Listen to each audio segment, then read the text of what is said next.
Welcome to day one of your 14-day growth challenge. The fact that you're watching this video right now is a clear indication that you are done. You are done with whatever has been holding you back in life, and you are ready for something new. You're ready for growth and results. Results that get you spiritually aligned, physically energized, relationally connected, and financially free. Today, I'm going to introduce you to the map to successful manhood. This map is a step-by-step playbook and a result-driven system that helps you get the results that you're looking for in life. Over the next 14 days, I'm going to coach you through each of the journeys of the map, and I'm going to help you build your playbook. You will get a new training every day with a reminder email that your training is ready in your membership area.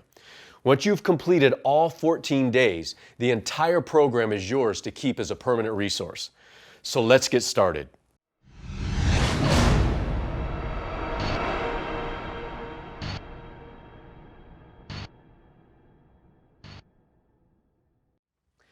I believe that in life, you're either growing or you're dying.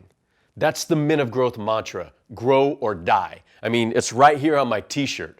This is my way of keeping this reality in front of you as we journey together. It is my personal mission to help men like you fully engage life and thrive in your faith, in your fitness, in your family, and in your finances. I call these the 4 pillars of full engagement. And I'm excited that you have chosen to become a 4-pillar man. So now we got to go to the whiteboard and we got to work through the map. Every man has a mountain to climb in life. But unfortunately, way too many men get stuck on their ascent, and they don't even know where to turn for help. Several years ago, I ended up coming across this guy by the name of David Murrow. He wrote 2 profound books. The first one was called Why Men Hate Going to Church. And the second one was The Map, The Way of All Great Men. These 2 books gave me a framework and a language for how to really think through what I was going through in my own life, the struggle and the frustration that I was having.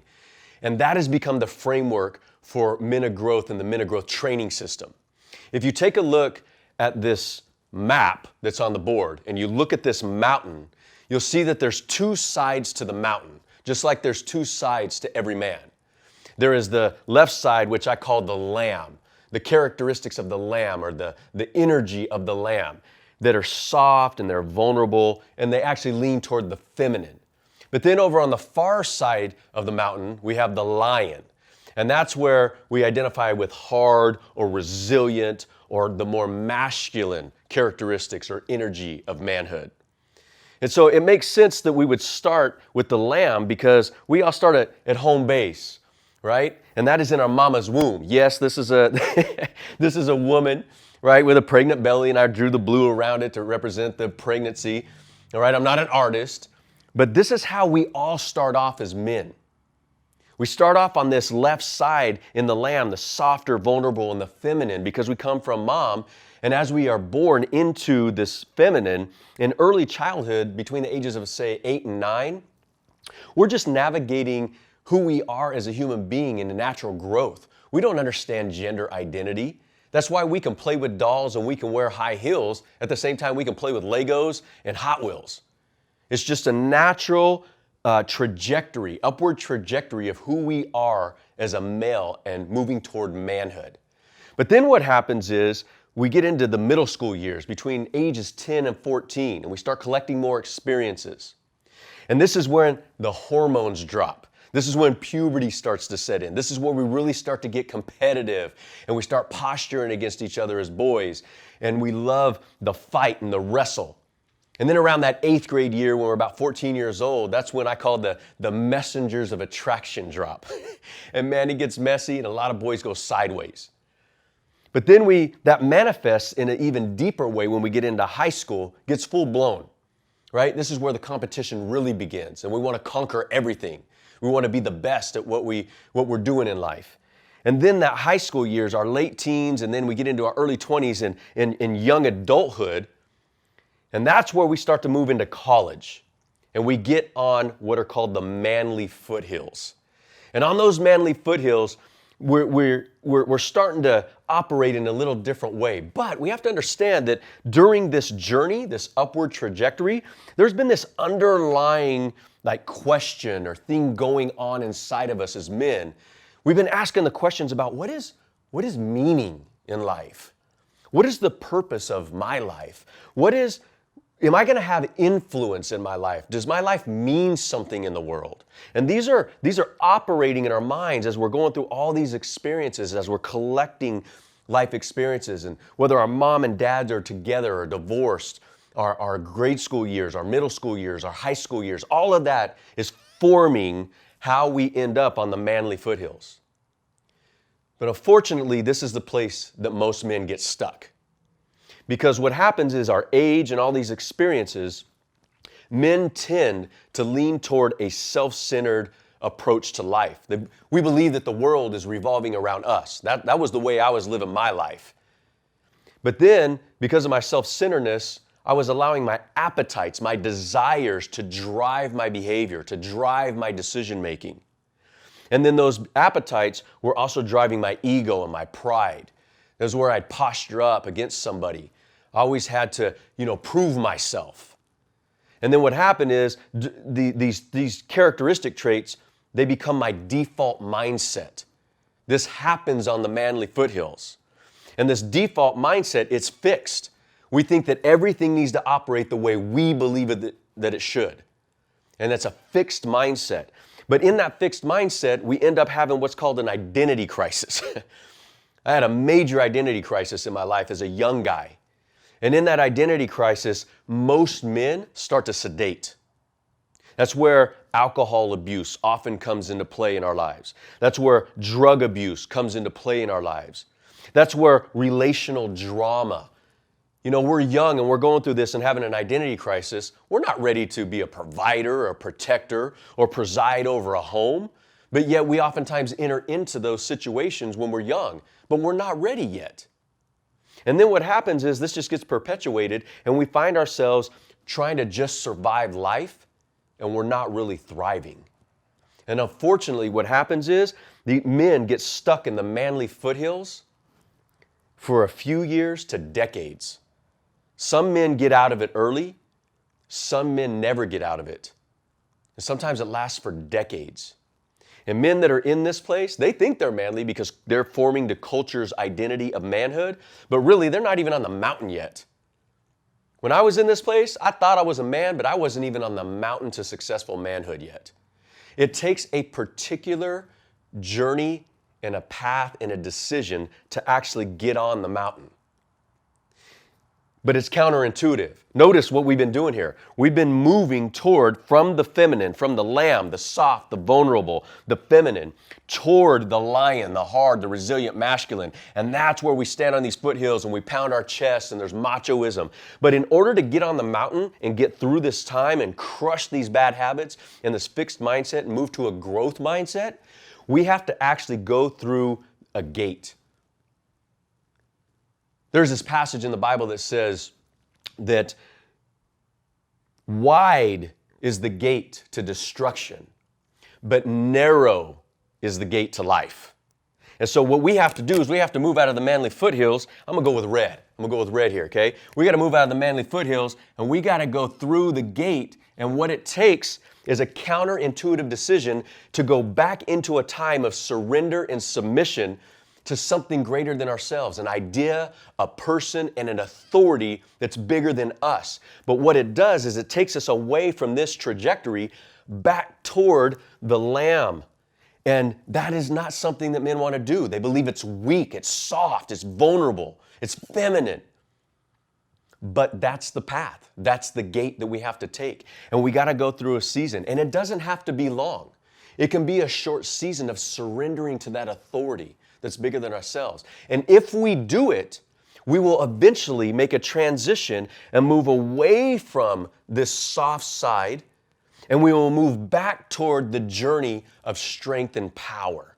And that's where we can learn to live for the longest part of our life. But it will always be housed on surrender and submission. There's so many guys that are living in these manly foothills, and they want to jump directly to strength and power. with no surrender or no submission to a greater authority than themselves. Men that do that, they're tyrants. They're bad leaders. They're not good for culture or society. They have really bad habits they're bringing to the table. But the man that operates in strength and power under surrender and submission as the foundation, this is the great way. This is the successful man. But at some point in a man's life, after living this long journey of strength and power, there's an opportunity to go on the third journey, and that is to come back away from the hard, resilient masculine and move into the lamb again, and that's where sacrifice and legacy occur. As men later in life, we're called to sacrifice who we are and our wisdom to pass on to the next generation, to raise up a group of young men that are going to follow the same journey and the same successful map. And that's where we have victory. I don't want to die here. I don't want to end my life in the foothills. I don't know about you, but I want to end up climbing the map to successful manhood, and I want to declare my victory at the top. And I think you do too. But I want to show you where this map actually comes from. If you look at the Bible and you look at the book of Matthew, it's called the Gospel of Matthew. It's interesting how this author writes this in a framework. If you look at chapters 1 through 7, you see that Jesus lives a life and he teaches and models the journey of surrender and submission. That's where the birth narrative is. It's where he goes into the temptation and he makes himself vulnerable, and then he's tempted and he has victory in that temptation. It's where the Sermon on the Mount is, where he's teaching constantly. You have heard it said, but I say, and he's calling for a surrender and a submission to an authority greater than yourself. And then he actually lives it out in his own life. But then what happens when we get to chapter 8, a shift occurs in the story. And we see that from 8 to 25, Jesus shifts and he starts picking disciples and raising up men that he's training. He starts challenging the status quo. He starts challenging the religious leaders of the time. He starts casting out demons. He starts doing things that require an amazing amount of power that is bigger than himself. And that's where he lives the majority of his life, is in strength and power, 8 through 25. But then when we get to chapter 26, he heads to the cross. He becomes sacrificial. And it is there that he leaves his greatest legacy. And here's what happens a lot of times in a man's life, is that we finally get to that point where maybe we do surrender and submit. And then we go to church. But what happens is we get so frustrated with our church experience because the church has a tendency to lean very heavily towards the journey of surrender and submission, and never turns us back towards strength and power. And men get tired of living in here. We get tired of being told we're broken all the time. When do I actually get to be powerful like the gospel says? Let me tell you where this happened in my life. So when my daughter, who is now 22 years old, was about 10, we were at this camping trip.